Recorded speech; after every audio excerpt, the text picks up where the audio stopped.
Hey there, it's Steve from Serious Keto, and in this video I am going to be doing a review and glucose response test to the Keto & Company Flatbread and Pizza Mix.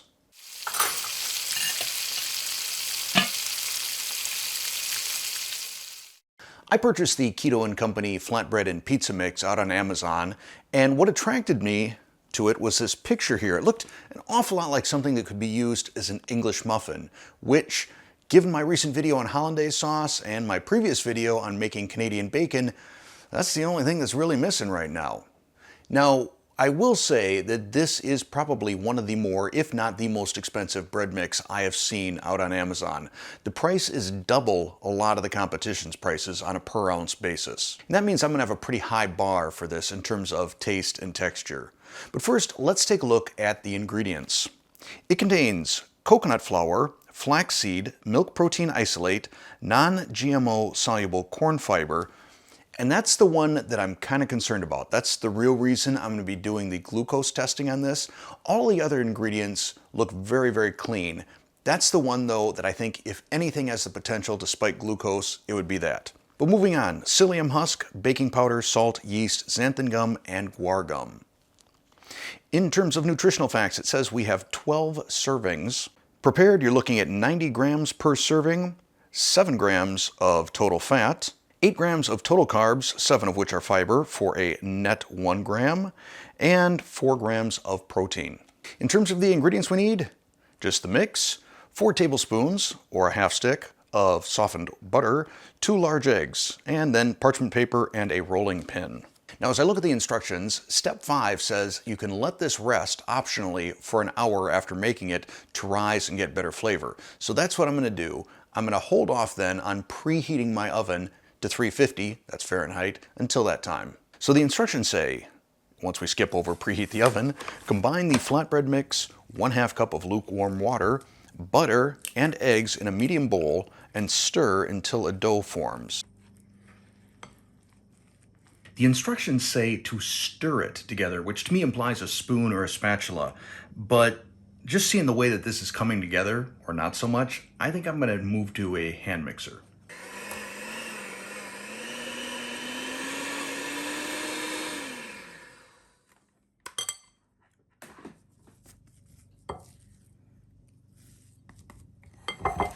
Then roll the dough between 2 sheets of parchment paper to 1/4 inch to 1/2 inch thick. Cut into 12 4-inch squares and place on a baking sheet. Now, I'm not going to do it that way. I'm actually going to see if I can cut these into circles so that I can get that sort of English muffin thing that I'm looking for. And I'm going to take the other half and use that to form a pizza crust so I can test this out both ways.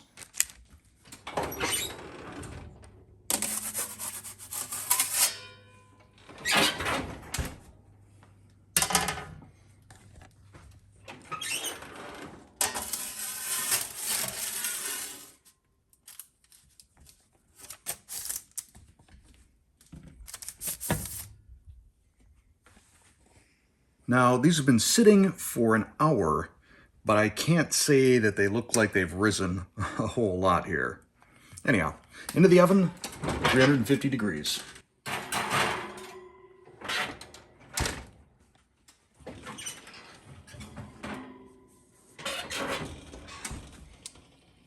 All right, it looks like they may have puffed up just a little bit.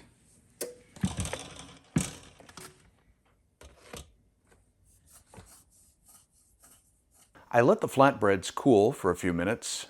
They are not as thick as I had expected. In fact, in the directions it says to slice these in half and use them as a bun.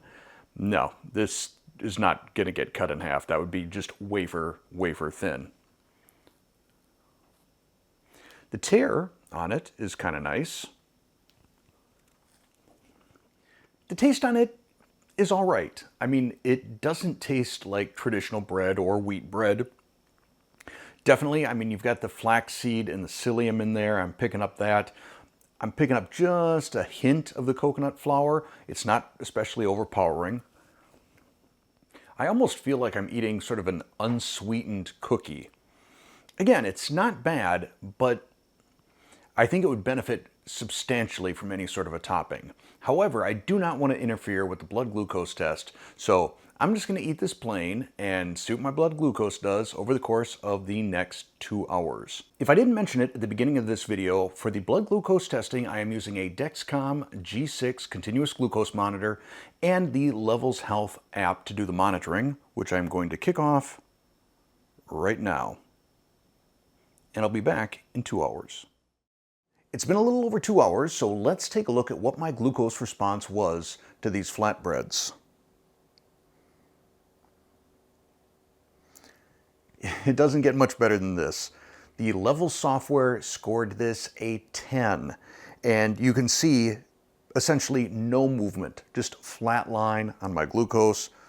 If I click on more metrics, you can see that my highest point was 98, and from there it just went downhill. There was no upward movement at all. So tomorrow morning, I'm going to try out the little flatbread rounds as English muffins in some eggs Benedict and see how they hold up. I'll let you know in terms of taste and texture. And then tomorrow, either afternoon or evening, I'm going to try out that pizza crust. All right, I have my eggs Benedict ready. I have the little flatbreads. I have some homemade Canadian bacon, poached eggs, and slightly thicker hollandaise sauce. Oh, I tell you, I do a pretty good job poaching eggs.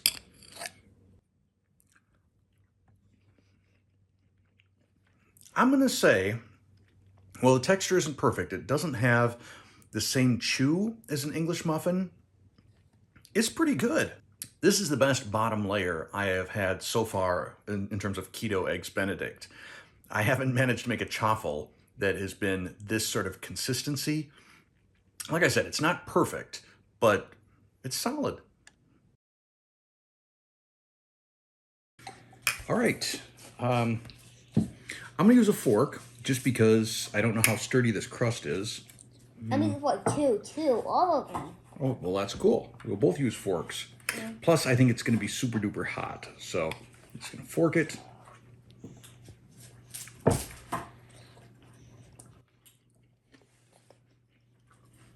Texture-wise, I don't think this is really suitable for a pizza crust.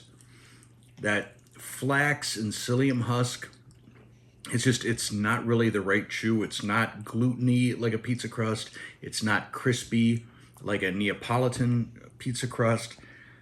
I think this does a lot better as a flatbread than a pizza crust. So it looks really dense.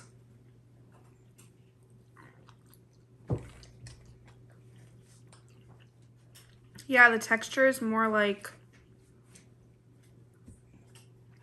I don't know, like a thick cake. No. No? Mm-mm. The texture's, it's off. You're right. It's not crispy. It's not, yeah. I mean, it's fine. It doesn't taste bad, but it just texturally, it doesn't resemble any type of pizza. Mm-mm. You're gonna dunk it in some ranch and see if it gets better. So that change the texture? Mm-mm. Maybe if I add some of this on, they will taste better. Okay. So, I don't know. You add a little shredded parm? Mm-hmm. Okay. Yeah. Yes. No.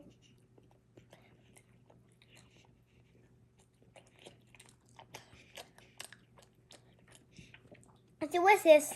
It's delicious? Mm-hmm. Which do you like better, the keto pizza crust or your regular pizza crust? I think the keto one. Really? Well, that's kind of a surprise, but I'm glad you like it. So to summarize my thoughts on the Keto & Company flatbread and pizza mix, first what I like. I like the ingredients. I think the ingredients are very clean. I like the fact that it didn't spike my blood glucose. I also feel that this particular mix works far better as a flatbread than a pizza crust.